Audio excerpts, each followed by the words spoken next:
morning friends.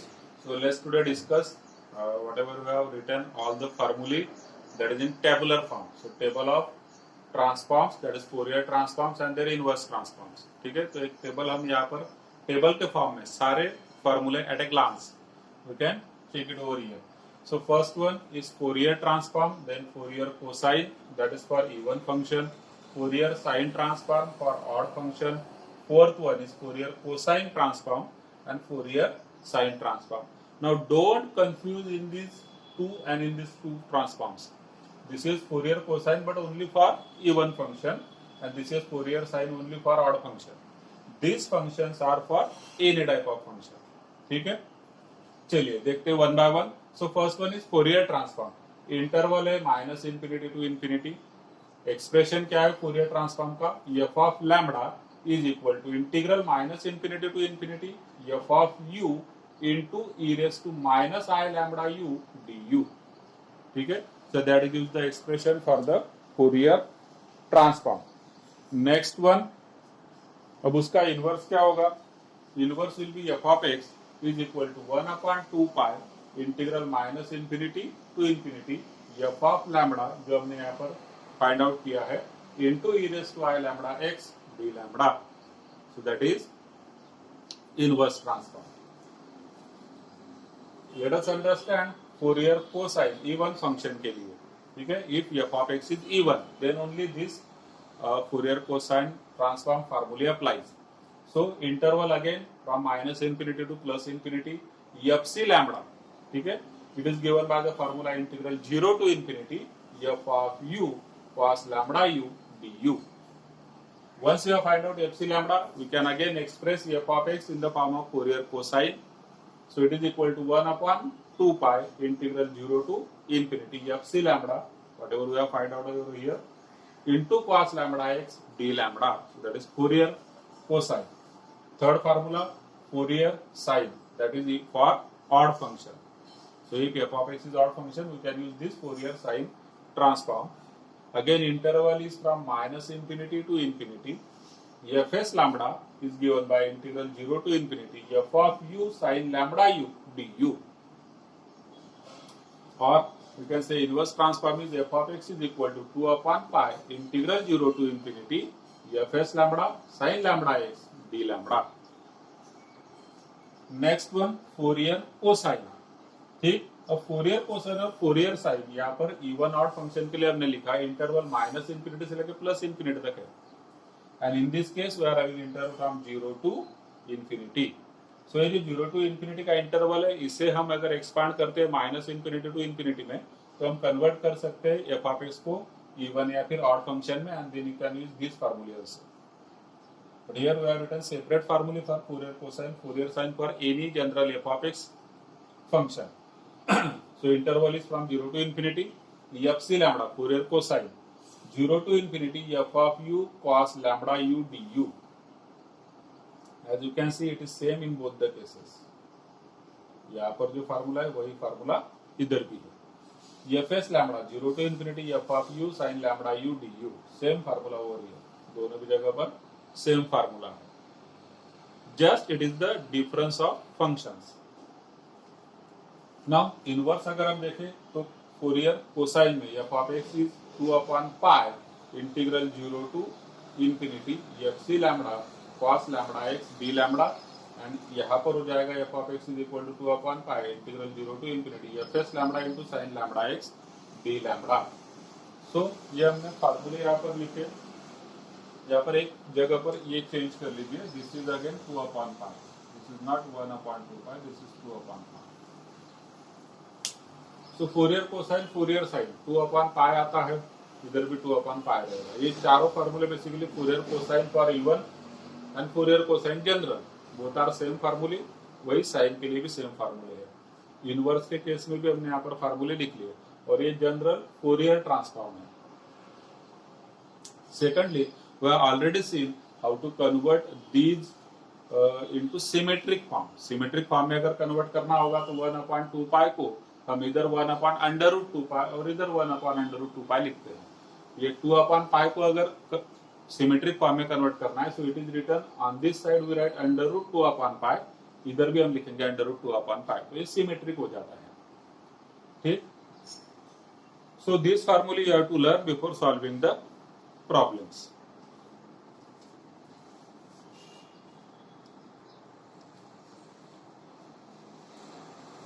Okay, now let us see some useful results for evaluating the integrals in Fourier transform. We have already written all the formulae for Fourier transform, Fourier sine transform, Fourier cosine transform, ठीक है, उनके inverse transform भी हमने लिखे, and everywhere we have to evaluate the integral. तो integral हम पढ़ चुके हैं कि इंटीग्रेशन कैसे करना है, but there are some shortcuts और there are some useful results which can be used while evaluating the integrals involved in the Fourier transform. Let us see one by one. So first one is beta mn is equal to gamma n divided by gamma m plus n. So these are two types of functions. Beta function होता है, gamma function होता है. And this syllabus is covered in engineering M1 and M2.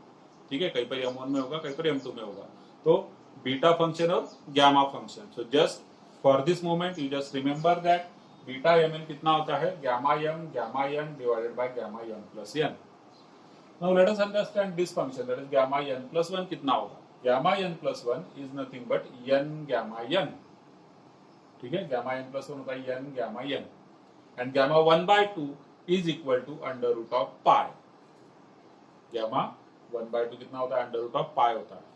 Gamma n plus 1 is also equal to n factorial if n is positive integer. ठीक है, gamma n plus 1 होगा n factorial if n is positive integer. और अगर positive integer नहीं है, उसके अलावा कोई भी मान लीजिए फ्रैक्शन में नंबर है, then we will be using this formula, ठीक, हम ये वाला फार्मूला यूज करेंगे. तो इसका एक एग्जांपल यहाँ पर समझते हैं. फॉर एग्जांपल सेकंड केस में, ठीक है,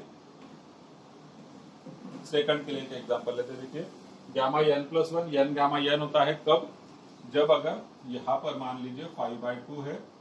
so this gamma 5/2 is nothing but gamma 3/2 plus 1. So it is in the form of gamma n plus 1, which is nothing but n gamma n. तो ये क्या हो जाएगा, it will become 3/2 gamma 3/2. Now again this 3/2 can be written as 3/2 gamma. 3/2 मतलब होता है 1/2 plus 1. So again it is in the form of gamma n plus 1, which is equal to n gamma n. तो यहाँ पर हो जाएगा this first 3/2 as it is, then उसके बाद 1/2 and gamma 1/2, ठीक है. तो आंसर हो गया इसका 3/4 under root of pi. Okay, this is 3/4 and this is under root gamma 1/2, which is nothing but root pi. तो हमने root pi लिख दिया. तो हमेशा ही अगर अपॉन में 2 है तो हम इस तरीके से हमेशा ही लिख सकते हैं. मान लीजिए gamma 9/2 का अगर मुझे लिखना है तो आंसर आ जाएगा 9/2, 7/2, 5/2, 3/2 एंड देन 1/2 एंड उसके बाद गामा 1/2, ठीक है. So that will be your answer. After that, in the final step, you can replace this gamma 1/2 by under root of pi. ठीक है. अच्छा सॉरी, ये 9/2 से स्टार्ट होगा, 7/2 से ये स्टार्ट होगा आपका 7/2 से. जैसे हमने देखा गामा 5/2 कहाँ से स्टार्ट होता है, 5/2 minus 1 that is 3/2, और ये जाता कहाँ तक है 1/2 तक. तो 9/2 minus 1 that is 7/2, फिर 5/2, 3/2, 1/2, gamma 1/2, and in this way we can find out any gamma. और gamma n plus 1 if n is positive integer then it is quite easy, it is n factorial. So अगर हम यहाँ पर लेते मान लीजिए gamma 6 हमें चाहिए, gamma 6. So gamma n plus 1 के फॉर्म में लिखेंगे पहले. So it will become gamma 5 plus 1. So that is nothing but 5 factorial. और 5 factorial क्या होता है, 5 into 4 into 3 into 2 into 1, which is nothing but 120.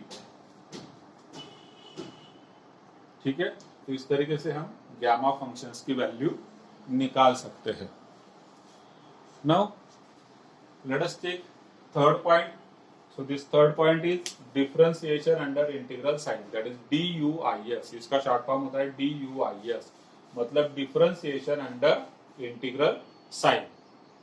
Now let us say if I is I of alpha. अब I of alpha मतलब this is the function I which is a function of the variable alpha. तो right hand side पर जो answer है इसका answer में आपको एक ही वेरिएबल दिखाई देगा जो होगा अल्फा. राइट हैंड साइड पर क्या है? Integral a to b f of x comma alpha dx where a b belongs to r. It means they are constant numbers. a और b constant numbers है. अब integral a to b f of x comma alpha ds का क्या मतलब होता है? Here we are having a function which involves two variables x and alpha. But since we are integrating with respect to x, we have to treat this alpha as a constant here. हमें इसे constant समझना होगा. फिर हम integral कर देंगे. Integrate करने के बाद we'll put the limits, upper limit minus lower limit. और लिमिट हम किसके लिए रखेंगे? x के लिए, because we are integrating with respect to x.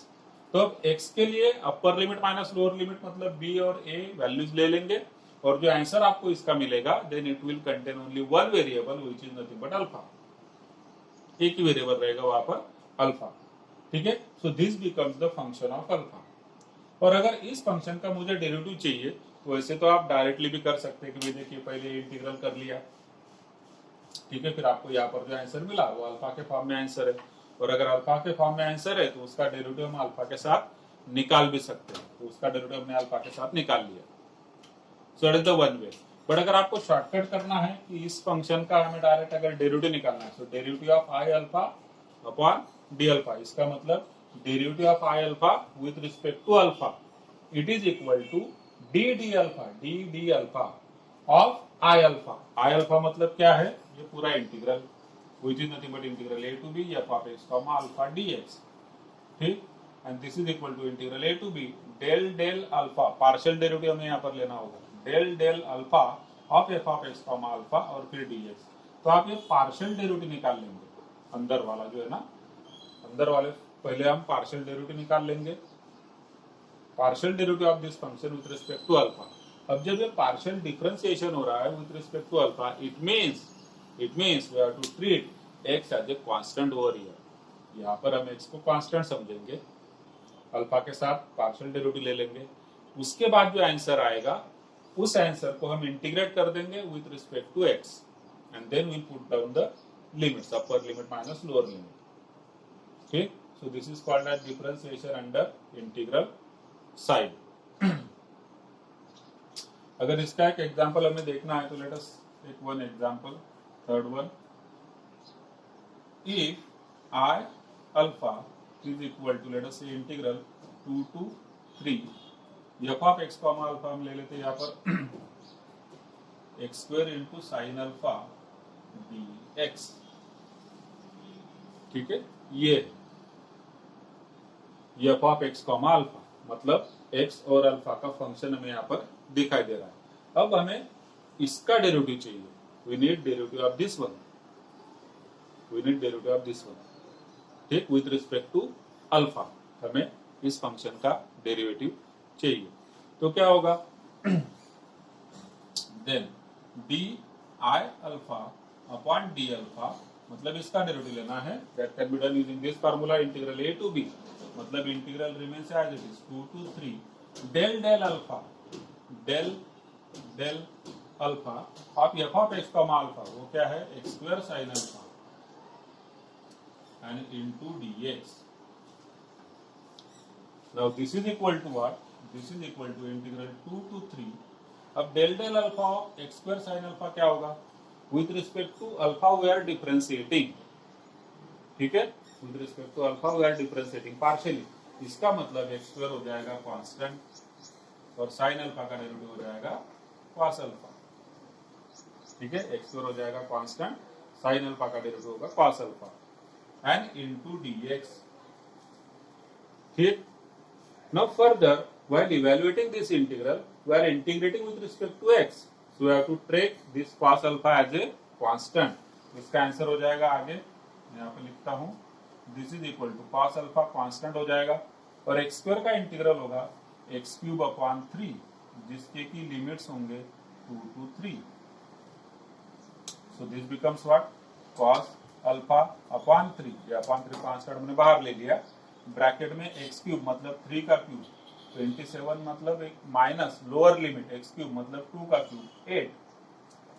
और 27 माइनस 8 इज 19, तो आंसर हो जाएगा आपका 19/3 cos अल्फा। ठीक, ये हो जाएगा आपका आंसर। अब सेम चीज अभी हमने तो DUIS से किया यूजिंग दिस फार्मूला। ठीक, अगर सेम चीज ये सिंपल फंक्शन है तो हम डायरेक्टली भी कर सकते हैं। मान लीजिए अगर मैं ये DUIS यहाँ से हमने इधर यूज किया, हमें तो इसका वैल्यू निकालना है और फिर उसका डेरिवेटिव लेना है। ठीक है, DD अल्फा लेना है इस फंक्शन का, तो इसको हम अल्फा में सॉल्व कर सकते हैं। देखिए this can be solved as x square where integrating with respect to x, इसका मतलब साइन अल्फा आपका हो जाएगा कांस्टेंट, और एक्स स्क्वायर का डेरिवेटिव होगा x cube upon sorry integral होगा x cube upon 3, x square का integral x cube upon 3, limit है 2 to 3, तो लिमिट मैंने डाल दिया 2 to 3। आंसर हो जाता है इसका साइन अल्फा अपॉन ये 3 कांस्टेंट हो गया, ब्रैकेट में होगा एक्स क्यूब मतलब 3 क्यूब 27 माइनस एक्स क्यूब मतलब 2 cube 8, 27 minus 8 is 19/3 sine alpha. So this is I of alpha. I of alpha मतलब अल्फा का फंक्शन, पर हमें इसका डेरिवेटिव लेना है, डी अल्फा लेना है। सो देयरफॉर यहां से जब हम डेरिवेटिव ले लेंगे D alpha of I alpha, तो इसका डेरिवेटिव क्या होगा 19/3 कांस्टेंट, साइन अल्फा का डेरिवेटिव होगा cos alpha. Now this answer and this answer both are same. ठीक है, बड़े सिंपल फंक्शन था इसलिए हम अच्छे से कर पाए। अगर कॉम्प्लिकेटेड फंक्शन होता है तो हमें ये वाला थोड़ा सा शॉर्टकट में आंसर दे देता है, आंसर इससे भी आएगा बट ये थोड़ा सा शॉर्टकट में आंसर आपको दे देगा। So that is third one, differentiation under integral sign DUIS। Fourth one, from complex numbers we are having this formula e raised to ix is nothing but cos x plus I sin x, और अगर e raised to minus ix होगा then it becomes cos x minus I sin x, तो ये minus sign कहां पर जाता है बीच में, यहां इधर जाएगा minus sine. Fifth one, mod x less than or equal to a implies minus a less than or equal to x less than or equal to a। mod x अगर less than or equal to a, now see mod function is always positive. Mod का मतलब क्या होता है, हमेशा positive होगा। तो मैं यहाँ पर नंबर लाइन पर चलिए ब्लू पेन से लेता हूँ फिफ्थ वाले के लिए, है ना, फिफ्थ वाला हम यहीं पर अंडरस्टैंड कर लेते हैं। मॉड एक्स लेस देन और इक्वल टू ए, तो यहाँ पर हमने नंबर लाइन शो कर दिया, लेट अस से दिस इज 0। ठीक है, इधर होगा 1 2 3, यहाँ पर होगा -1 -2 -3, इस तरीके से। मॉड फंक्शन लेस देन और इक्वल टू ए है, let us say it is less than और इक्वल टू 3, ए की वैल्यू हमने क्या ले लिया, a is equal to let us say 3। तो मॉड फंक्शन यहां पर है, यहां पर होगा आपका mod function mod x which is less than और इक्वल टू ए, मतलब लेस देन और इक्वल टू 3। अब 3 से कम है, इसका मतलब क्या हुआ कि इधर भी एक है, तो नहीं, मॉड फंक्शन ऑलवेज पॉजिटिव होगा, तो 0 से आगे ही होगा, तो इधर हमने दिखा दिया मॉड एक्स। तो फिर x कहां पर होगा, x कहां पर होगा, x होगा आपका -3 से लेके +3 तक x होगा। x की जो वैल्यू होगी it will be from -a to +a। इस केस में अगर 0 to 3 के बीच में मॉड x है, इसका मतलब x -3 to +3 के बीच में, क्योंकि यहाँ पर जो नंबर है देखिए -2, इसका मॉड क्या हो जाएगा +2, -1 का मॉड होगा +1, तो यहाँ से इधर जितने भी नंबर है उनके मॉड भी आपके यहाँ पर मिलेंगे। सेकंड केस, अगर मॉड एक्स ग्रेटर देन और इक्वल टू ए है, ठीक है ना, अगर मॉड एक्स ग्रेटर देन और इक्वल टू ए है, मतलब कि अब मॉड एक्स मान लीजिए इधर है, this is mod x late us से, तो 3 से बड़ा है, तो x कहां पर होगा, तो x भी आपका 3 से बड़ा होगा। ठीक है, या फिर ये भी हो सकता है कि x आपका 3 से छोटा हो, इधर भी x होगा, क्योंकि ये 3 से छोटा नंबर, इधर -4, लेट अस से हियर इट इज -4। अब -4 का मॉड क्या हो जाएगा, -4 का मॉड हो जाएगा +4। तो इधर आपका मॉड अगर है तो इसका आंसर इधर तो है ही, मतलब ग्रेटर देन 3 तो रहेगा ही, लेकिन लेस देन -3 भी रहेगा। So that is modulus function. ठीक. Next one formula number 6. आता बघा इंटिग्रेशनचे जे मी तुम्हाला फॉर्म्युले दिलेले आहेत डिप्लोमाला आपण जे फॉर्म्युले केलेले त्याच्यामध्ये हे 2 फॉर्म्युले सुद्धा आहेत त्या लिस्टमध्ये. हे 2 फॉर्म्युले सुद्धा त्या लिस्टमध्ये आहेत. पण डिप्लोमाला आपल्याला यांना सॉल्व करावं लागायचं. We have to solve this question using u into v. LIATE rule वापरून. LIATE, this is trigonometric, this is exponential, and exponential is always last function. So this is second function, this is first function.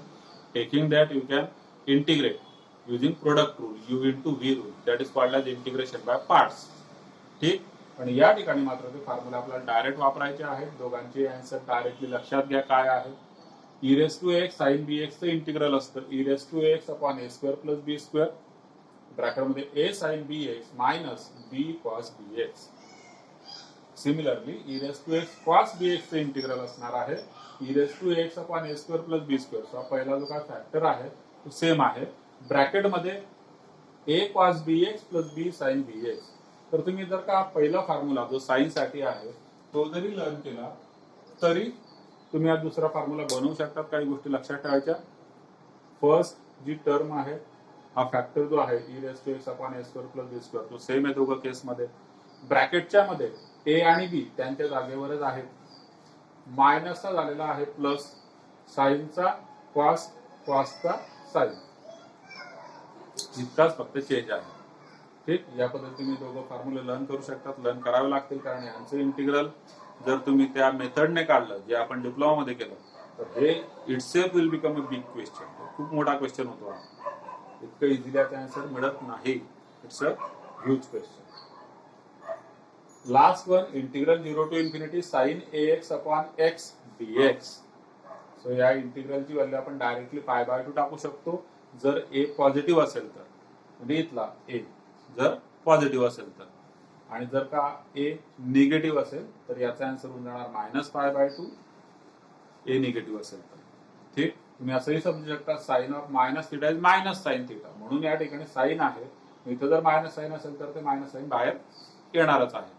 It will be treated as a constant. So हे काही फॉर्म्युले आहेत जे आपल्याला useful म्हणजे कामात येतील while evaluating the integrals in the Fourier transform. ठीक आहे. एकदा समजून घ्या. मग उद्या आपण स्टार्ट करूया एक्झाम्पल्स ऑन फोरियर ट्रान्सफॉर्म्स.